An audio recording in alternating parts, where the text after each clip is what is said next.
everyone, I have another story for you this week, and this week I am going to tell you a story from the Old Testament. Do you remember the stories of Abraham and Sarah and Isaac and Jacob, who got into a fight with his brother Esau, and he went to a place and had a dream, laid down on the ground and had a dream, and God appeared to him, God and angels appeared to him in the dream, and he knew that he was in the right place, and he named that place Bethel.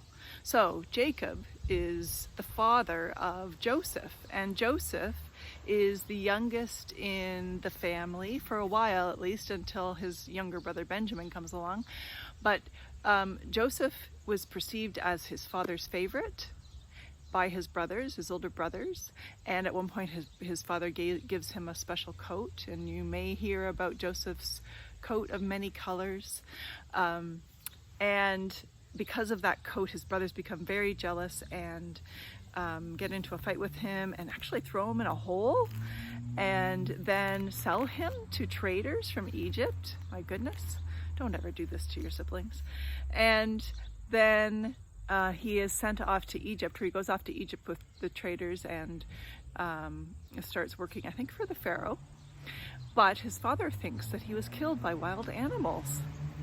Anyway, in this story that I am going to tell you, Joseph meets up with his brothers again. So I will leave it there and we'll see what happens. Bye for now. Have a good summer, everyone. Joseph and his brothers, from Genesis 42 to 45. The famine was happening all over. Joseph and the people of Egypt had enough to eat, but in other countries people were starving. Far away in Canaan, Joseph's brothers and sisters and his father Jacob had hardly anything to eat. One day Jacob said to his sons, "I hear there's lots of food in Egypt. Take some of the donkeys and go to Egypt to see if you can buy some." So 10 of the brothers left for Egypt. Benjamin didn't go because he was the youngest. His father worried that Benjamin might get hurt on such a long trip. When the brothers got to Egypt, they asked, "Where can we buy food?" "Go see the person who takes care of all the food," they were told. Of course, the brothers didn't know that was Joseph. When they had sold Joseph to the traders many years before that, they didn't think that they would ever see him again. Joseph knew his brothers right away. Joseph was very surprised, but he didn't say anything. He was glad to see his brothers, but Joseph was still angry at them for selling him to the traders.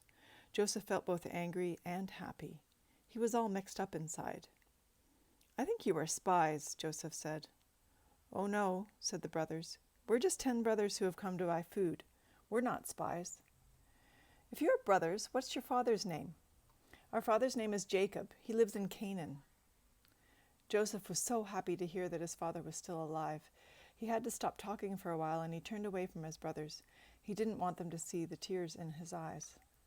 "Are there any other members of your family?" Joseph asked. "There's one more brother, Benjamin, but he was too young to come with us." "Any others?" Joseph was feeling angry now. "Well, no.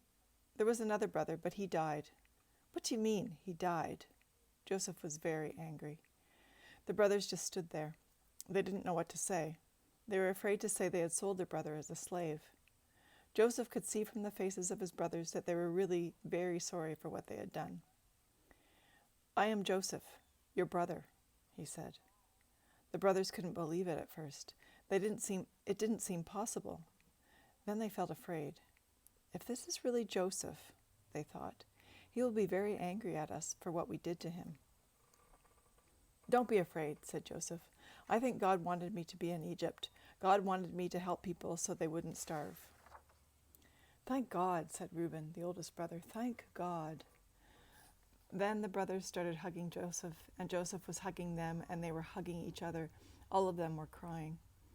Finally, Joseph blew his nose and said, "Go back to Canaan. Bring father and Benjamin and the whole family here to Egypt. I know a nice place where you can live, and there's lots of food here in Egypt." When the brothers had told Jacob for the 20th time about Joseph in Egypt, the old man finally believed them. Suddenly he looked as if he was 20 years younger. "Well," said Jacob, "what are we waiting for? Don't just stand around. Let's go." As Jacob and all his family left Canaan, God came and repeated the promise. "Israel will become a great nation," said God, "and you will come back again to live in your own country." That is how the people called Israel came to be living in Egypt.